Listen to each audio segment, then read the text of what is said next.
I'm going to share with you 5 questions that you need to ask yourself before you purchase a home, because if you do, you can save yourself up to $100,000. My name is Tristan Jacobs, and I'm going to take a few minutes and just break down 5 questions you're really going to want to ask yourself before you purchase that home, because you're going to be able to save a ton of time, headaches, and money.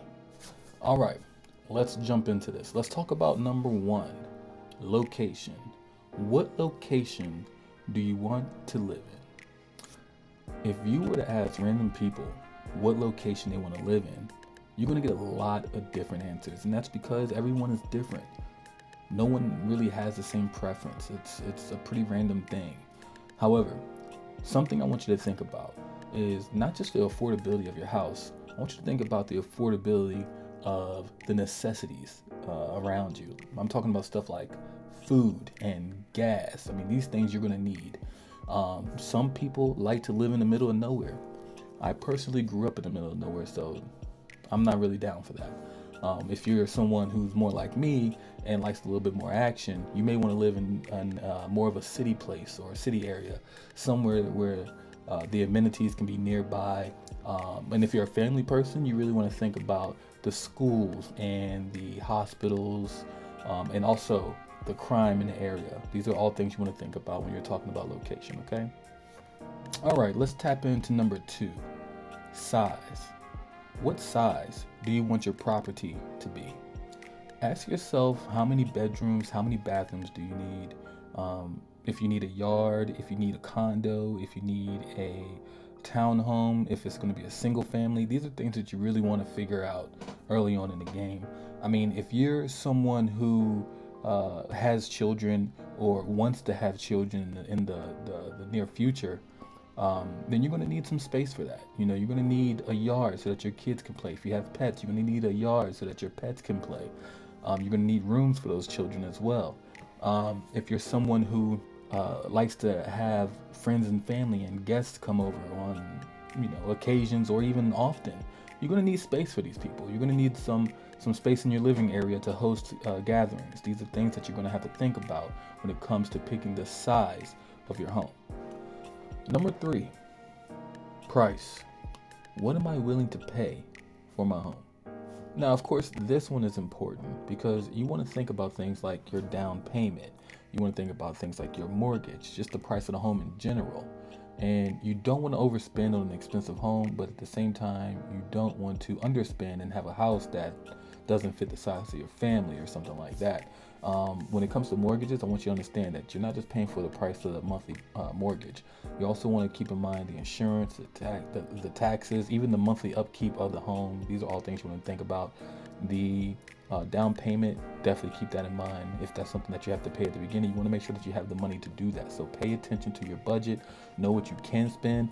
Oh, before I forget, one thing I definitely don't want you to do is have more house than your money really can carry. Basically, what that means, if you have a beautiful home, but you're struggling to pay other bills or even eat every day, it's not a fair trade.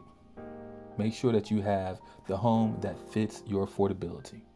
Number 4, age. What age do I want my property to be?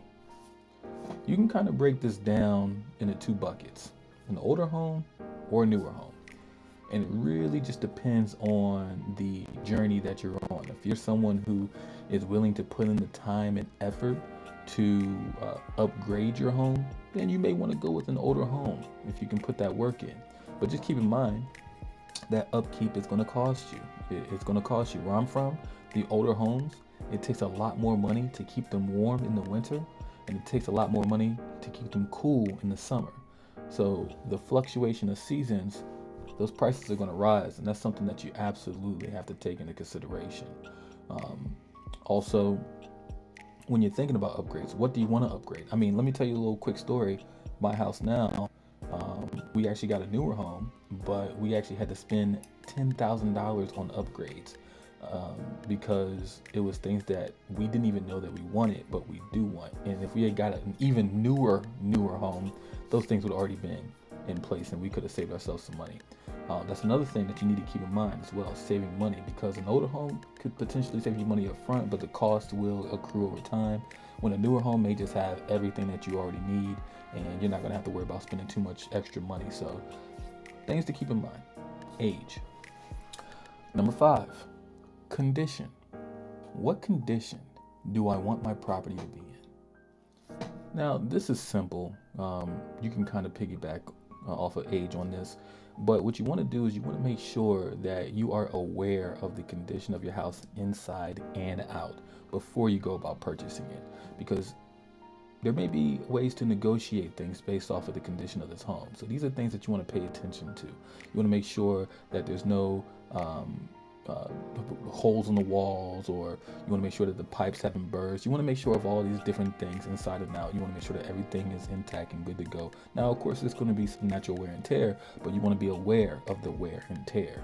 So make sure you understand the condition of your home before you purchase it. Okay, so just to recap, we touched up on what location, what size, what price, what age, and what condition. Those are the 5 questions you need answered before you purchase your first home, so you don't end up wasting up to $100,000. Listen, if you enjoyed this video, please like and share it with a future homeowner that you may know.